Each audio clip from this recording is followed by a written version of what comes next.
মাছের মাথা দিয়ে পুঁই শাক রান্না। এই তরকারিটা রান্না করেই দেখবেন যে মাছ মাংস একদমই ভালো লাগবে না, শুধু এটাই খেতে থাকবেন।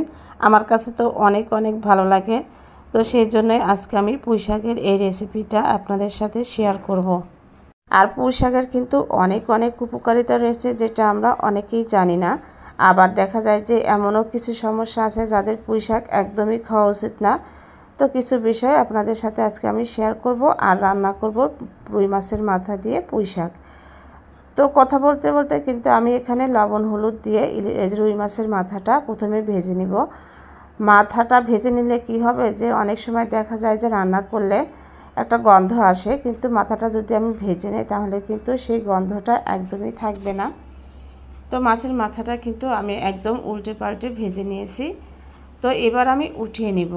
আর এর মধ্যে আমি আবারও একটু তেল দিয়ে দিয়েছি। দেওয়ার পরে এখানে আমি দিয়ে দিয়েছি হচ্ছে 2-3টা পেঁয়াজ কুচি করে, সেটা আমি দিয়ে দিলাম। আর দিয়ে দিলাম হচ্ছে কুচানো রসুন।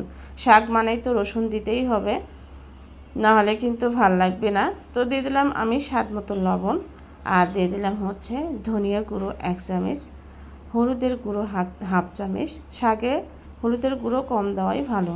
শুকনো মরিচের গুঁড়ো দিয়েছি আমি 1 চামচ, আর জিরা গুঁড়ো দিয়েছি হাফ চামচ। আর এখানে কাঁচামরিচ দিয়ে দিলাম। কাঁচামরিচ কিন্তু সবজিতে অথবা শাকে এটা কিন্তু না দিলে একদমই ভালো লাগে না। আর মাছের মাথাটাও কিন্তু আমি দিয়েছি। অল্প একটু পানি দিয়ে আমি ভালো করে আবারও কষিয়ে নেব। তো পুঁই শাক দেখা যায় যে যাদের কোষ্ঠকাঠিন্য, যাদের পেট পরিষ্কার হয় না, তাদের জন্য কিন্তু অনেক উপকার। পুঁই শাক খেলে পেট পরিষ্কার হয়। আবার দেখা যায় যে বিশেষজ্ঞরা বলে যে ডায়াবেটিক্সের জন্য নাকি পুঁই শাক অনেক বেশি উপকারী, ত্বকের জন্যও নাকি অনেক বেশি উপকারী। তাই আমার মনে হয় যারা পুঁই শাক একদমই খান না তাদের কিন্তু পুঁই শাকটা খাওয়া উচিত, না হলে এইগুলো উপকার কিন্তু আমরা পাবো না। তো আমার কিন্তু পুঁই শাক অনেক বেশি পছন্দ।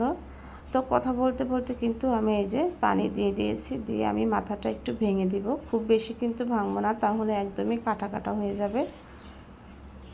তো এরপরে আমি পুঁই শাকগুলো কিন্তু পরিষ্কার ধুয়ে রেখে দিয়েছিলাম, সেটা আমি এর মধ্যে দিয়ে দেব।